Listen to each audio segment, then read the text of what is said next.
जय हिंद दोस्तों, एक बार फिर से आप सभी का हार्दिक स्वागत और अभिनंदन है। हम लोग AIBE की परीक्षा से संबंधित प्रश्नों पर चर्चा कर रहे थे। उसी श्रृंखला में आगे बढ़ते हैं। पहला प्रश्न है, न्यायालय के निर्णय से पूर्व अभियुक्त को क्षमादान देने का प्रावधान अधिनियम की किस धारा में है? धारा 306, धारा 307, धारा 301 और धारा 310। इसका उत्तर देखते हैं। उत्तर है बी ऑप्शन, यानी कि धारा 307 में।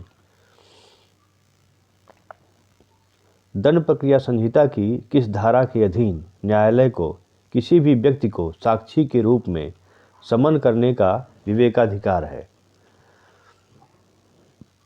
धारा 311, धारा 319, धारा 311 क या धारा 313?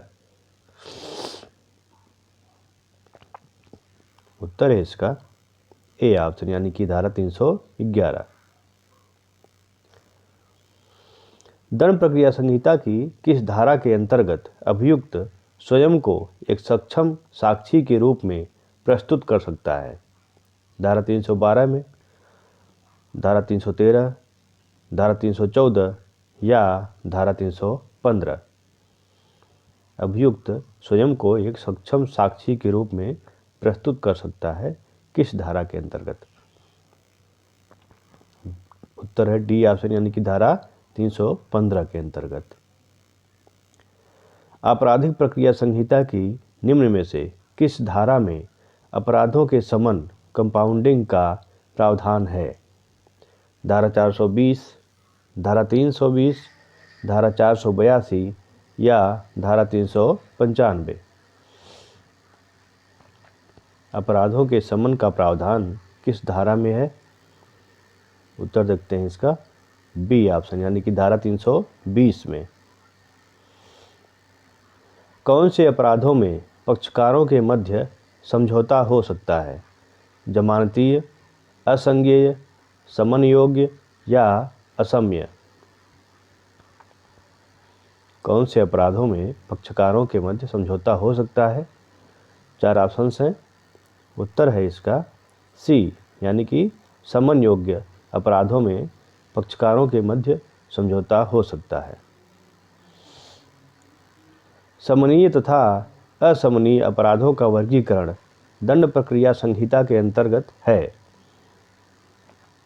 प्रथम अनुसूची में, द्वितीय अनुसूची में, धारा 321 CRPC या धारा 320 CRPC? उत्तर है इसका डी ऑप्शन, यानी कि धारा 320 CRPC। दंड प्रक्रिया संहिता के अंतर्गत विकृत चित्त अभियुक्त को कुछ विधिक संरक्षण दिए गए हैं। यह प्रावधान पाए जाते हैं धारा 328 में, धारा 331 में, धारा 334 में या उक्त सभी धाराओं में?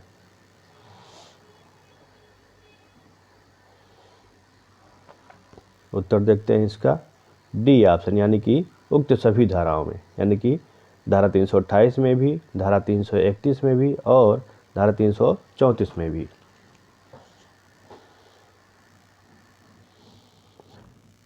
दंड प्रक्रिया संहिता की धारा 354(5) के अंतर्गत जब किसी व्यक्ति को मृत्युदंड दिया जाता है, वह दंडादेश निर्देश देगा कि फांसी लगाकर मृत्यु दी जाए, उसे गर्दन में फांसी लगाकर मृत्यु दी जाए, उसे गर्दन में फांसी लगाकर तब तक लटकाया जाए जब तक उसकी मृत्यु न हो जाए, या फांसी तब तक लगाई जाए जब तक उसकी मृत्यु न हो जाए?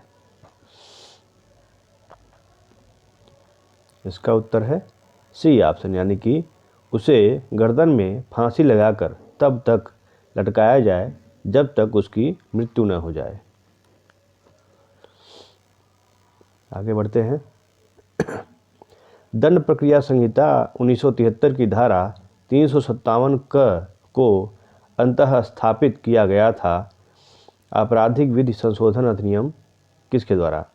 2009 के 5 अधिनियम द्वारा, 2006 के 2 अधिनियम द्वारा, 2010 के 41 अधिनियम द्वारा, उपरोक्त में से किसी द्वारा नहीं।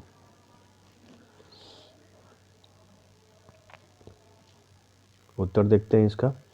उत्तर है ए ऑप्शन, यानी कि 2009 के 5 अधिनियम द्वारा। दंड प्रक्रिया संहिता की किस धारा के अंतर्गत निराधार गिरफ्तार करवाए गए व्यक्तियों को प्रतिकर देने का उपबंध है? धारा 357, धारा 358, धारा 357 ए या धारा 360? निराधार गिरफ्तार करवाए गए व्यक्तियों को प्रतिकर देने का उपबंध किस धारा के अंतर्गत है? उत्तर है बी ऑप्शन, यानी कि धारा 358 के अंतर्गत।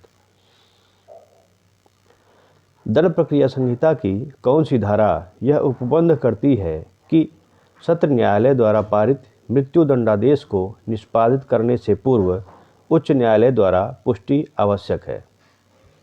धारा 366, धारा 368, धारा 369 या धारा 371? उत्तर देखते हैं इसका। ए ऑप्शन, यानी कि धारा 366। मृत्युदंड की पुष्टि किए जाने में उच्च न्यायालय के कम से कम कितने न्यायाधीशों के हस्ताक्षर की आवश्यकता है? 1, 2, 3 या 5? मृत्युदंड की पुष्टि किए जाने में उच्च न्यायालय के कम से कम कितने न्यायाधीशों के हस्ताक्षर की आवश्यकता होती है? उत्तर है इसका बी ऑप्शन, यानी कि 2। दंड प्रक्रिया संहिता की किस धारा के अंतर्गत सत्र न्यायाधीश अपनी अपीलीय शक्तियों का प्रयोग करता है? धारा 373, धारा 376, धारा 397 या धारा 398? उत्तर है इसका ए ऑप्शन, यानी कि धारा 373। दंड प्रक्रिया संहिता के किस उपबंध में उच्च न्यायालय की पुनरीक्षण की शक्तियों का उल्लेख है?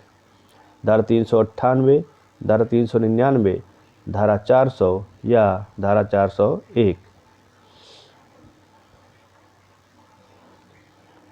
उच्च न्यायालय की पुनरीक्षण की शक्तियों का उल्लेख किस उपबंध में है? देखते हैं उसका उत्तर डी, यानी कि धारा 401 में। दंड प्रक्रिया संहिता 1973 की धारा 407 संबंधित है किससे? मामलों एवं अपीलों को अंतरित करने की उच्चतम न्यायालय की शक्ति से, मामलों एवं अपीलों को अंतरित करने की उच्च न्यायालय की शक्ति से, मामलों एवं अपीलों को अंतरित करने की सत्र न्यायालय की शक्ति से, या उपरोक्त सभी? धारा 407 का संबंध किससे है? देखते हैं उत्तर बी ऑप्शन, यानी कि मामलों एवं अपीलों को अंतरित करने की उच्च न्यायालय की शक्ति। जिस स्त्री को मृत्युदंड दिया गया है, यदि वह स्त्री गर्भवती है तो उच्च न्यायालय उचित समझे तो दंड आजीवन कारावास में बदल सकता है, दंड के निष्पादन का आदेश दे सकता है, बच्चे के जन्म के पश्चात मामले को पुनः सुन सकता है, या राष्ट्रपति को सिफारिश कर सकता है कि दंड का निष्पादन मुलतवी किया जाए। यदि किसी स्त्री को मृत्युदंड दिया जाता है और वह गर्भवती है तो उच्च न्यायालय निम्नलिखित में से क्या कर सकता है? उत्तर है इसका ए ऑप्शन, यानी कि दंड आजीवन कारावास में बदल सकता है यदि वह उचित समझे तो। दंड प्रक्रिया संहिता के अंतर्गत आजीवन कारावास के दंडादेश का लघुकरण कौन कर सकता है? समुचित सरकार, भारत का राष्ट्रपति, राज्य का राज्यपाल, केंद्रीय सरकार? आजीवन कारावास के दंडादेश का लघुकरण कौन कर सकता है? ए ऑप्शन, यानी कि समुचित सरकार। आजीवन कारावास के दंडादेश को सरकार कितने वर्षों के कारावास में लघुकृत कर सकेगी? 20 वर्ष, 18 वर्ष, 14 वर्ष या 12 वर्ष?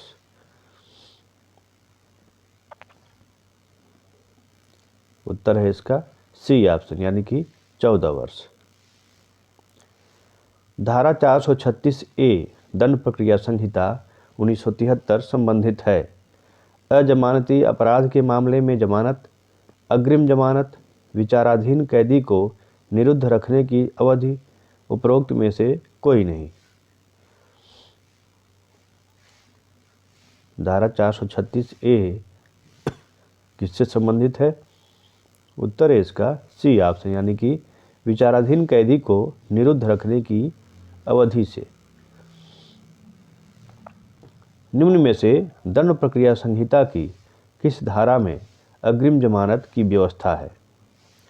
धारा 436, धारा 438, धारा 439 या धारा 437? इसका उत्तर देखते हैं बी ऑप्शन, यानी कि धारा 438। अग्रिम जमानत मंजूर करने का क्षेत्राधिकार निहित है। मुख्य न्यायिक मजिस्ट्रेट में, केवल सत्र न्यायालय में, केवल उच्च न्यायालय में या बी और सी दोनों में? इसका उत्तर देखते हैं डी ऑप्शन, यानी कि बी और सी दोनों में। इसको थोड़ा सा ध्यान देने की ज़रूरत है। कभी भी जब ऑप्शन में दो ऑप्शनों को एक साथ जोड़ दिया जाता है तो अधिक संभावना यही रहती है कि वो ऑप्शन सही होगा, या फिर किसी में ऐसा हो कि उपरोक्त सभी, तो उसमें भी संभावनाएं लगभग 70% ये होती हैं कि उपरोक्त सभी वाला ऑप्शन सही होना चाहिए। लेकिन कभी कभी दूसरा भी हो जाता है, लेकिन 70% संभावनाएं होती हैं कि उपरोक्त सभी वाला ऑप्शन सही होगा। इसको भी थोड़ा सा ध्यान देने की ज़रूरत है। आगे देखते हैं। दंड प्रक्रिया संहिता की धारा 439 के अंतर्गत जमानत निरस्त करने का क्षेत्राधिकार निहित है। सत्र न्यायालय में, उच्च न्यायालय में, मजिस्ट्रेट के न्यायालय में, केवल ए एवं बी में? इसका उत्तर देखते हैं डी ऑप्शन, यानी कि केवल ए एवं बी में। यहाँ भी दो ऑप्शन को जोड़ दिया गया है, ये ऑप्शन सही हो गया। मानहानि के अपराध संज्ञान हेतु धारा 468 दंड प्रक्रिया संहिता में समय सीमा क्या है? 6 माह, 1 वर्ष, 3 वर्ष या कोई सीमा नहीं? उत्तर है इसका सी ऑप्शन, यानी कि 3 वर्ष। दंड प्रक्रिया संहिता 1973 की निम्न धाराओं में से किस धारा में उच्च न्यायालय में किसी मुकदमे का विचारण किया जा सकता है?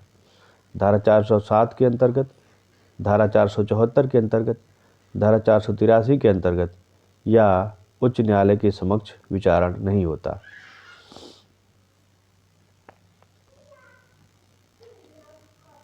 उत्तर है इसका बी ऑप्शन, यानी कि धारा 474 के अंतर्गत।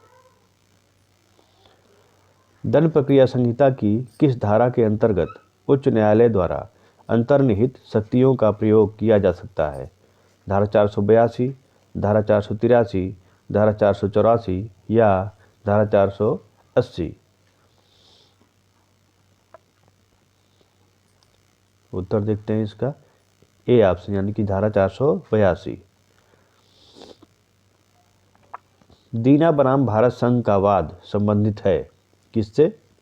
मृत्युदंड से, फांसी के द्वारा मृत्युदंड देने से, मृत्युदंड के निष्पादन में अधिक विलंब होने से या हथकड़ी लगाने से?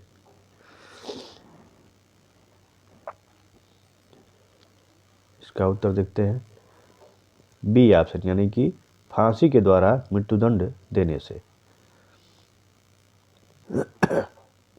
यदि किसी दांडिक अपील में अभियुक्त की मृत्यु हो जाती है एवं उसके नज़दीकी रिश्तेदार अपील को जारी रखना चाहते हैं तो उन्हें कितनी अवधि के अंदर आवेदन देना चाहिए?